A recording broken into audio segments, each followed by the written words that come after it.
It is finally time for the State of Origin Game 3 preview and predictions. And not only am I telling you because this is, of course, a State of Origin decider, probably the best game, the best event we have as a rugby league fan base, but we are talking about one of, if not the most anticipated State of Origin decider of all time. Which is quite funny considering how this series is played out on the field. But off the field, it has been entertainment galore. Obviously, the send-off happened in Game 1, and ever since then, the back and forth between Billy and Madge, the absolute domination that New South Wales laid out in Game 2 and now Game 3. Just when it looked like after Game 1 that New South Wales had no chance, many people consider them favourites despite going to Suncorp. And we have seen this before and we have seen the ending. And for New South Wales, this might be their only chance because if not now, then when are they ever going to win a decider at Suncorp? There's no Cameron Munster, there's no Tino, there's no Tommy Flegler. And for New South Wales, yes, they've got no Tommy Turbo and they've got no Nathan Cleary, but both coaches are sticking to game plans that they have shown throughout Game 1 and Game 2, and at least for New South Wales, I think that bodes very well for them. It's no secret what each team is going to do. For New South Wales, it is to play through the middle. They've got the starting forward pack and they've got no bench, especially for Queensland without Tommy Flegler, without Tino. They are relying on their three-man middle so much between Carrigan, Cotter and Collins, and as it happened in Game 2, if that happens again, if they get on the back foot early and can't wrestle momentum back, then they're going to be in huge trouble. We saw that in Game 2, of course, and we saw that in Game 1 despite being a man down, that New South Wales had the firepower to go through the middle. And while Paddy Carrigan has played pretty well for Queensland in the first two games, as a whole, their middle has been absolutely dominated. They're going to rely on that speed in the backline. They're going to rely on Tommy Deard and DCE to get the ball to Reece Walsh and the Hammer, those guys out wide, because they do have a big speed advantage. And of course for Queensland, that worked in Game 1. Despite having a man down, they still showed that they have the capability to score from anywhere on the park. Even early in Game 2, they went down that left edge where Stephen Crichton and Mitchy Moses were defending. And in all honesty, it could have been a rough night if New South Wales weren't able to swing their momentum like they did. So we know both the game plans and they've both picked the teams to resemble that. I do worry about Queensland though. It's obvious they're sticking to the same game plan, and we saw how disastrous for them that worked in Game 2, and they've gone with even a smaller bench. Now, Kalyn Ponga,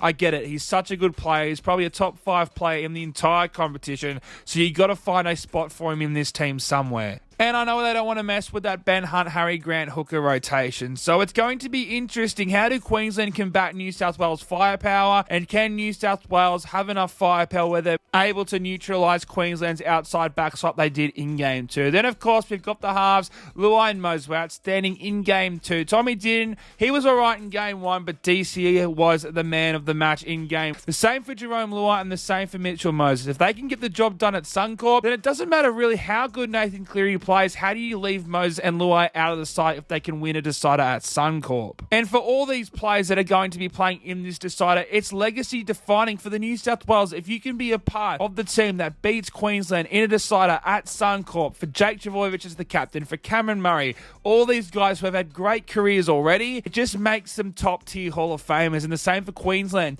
They cannot be the first ever team to lose a decider at Suncorp for the first time in 19 years. I really think the biggest question is, how do Queensland neutralise New South Wales middle forwards? Because if they did what they did in Game 2, then it doesn't matter how good Cherry Evans is. It doesn't matter which point in the field Reece Walsh is in. It doesn't matter how much space the Hammer is in. They can't get to those points on the field if they get dominated like they did in Game 2. For New South Wales, it's simple. They're going to get good field position with this forward pack. They need to take advantage of it. And they did that in Game 2. And without Latrell Mitchell, without that presence, it's going to be a lot more on the halves to do their job. Because Latrell Mitchell, there's only one of him. Bradman Best is a great player. Probably the closest thing to Latrell Mitchell, but it's funny to say that because there is literally nothing like Latrell Mitchell. Jerome Luai, Angus Crichton, Mitchell Moses, Brian To'o, they're not going to get the same amount of space as they did in Game 2. So that is the biggest thing for New South Wales, is can they score points? They're going to get into good field position,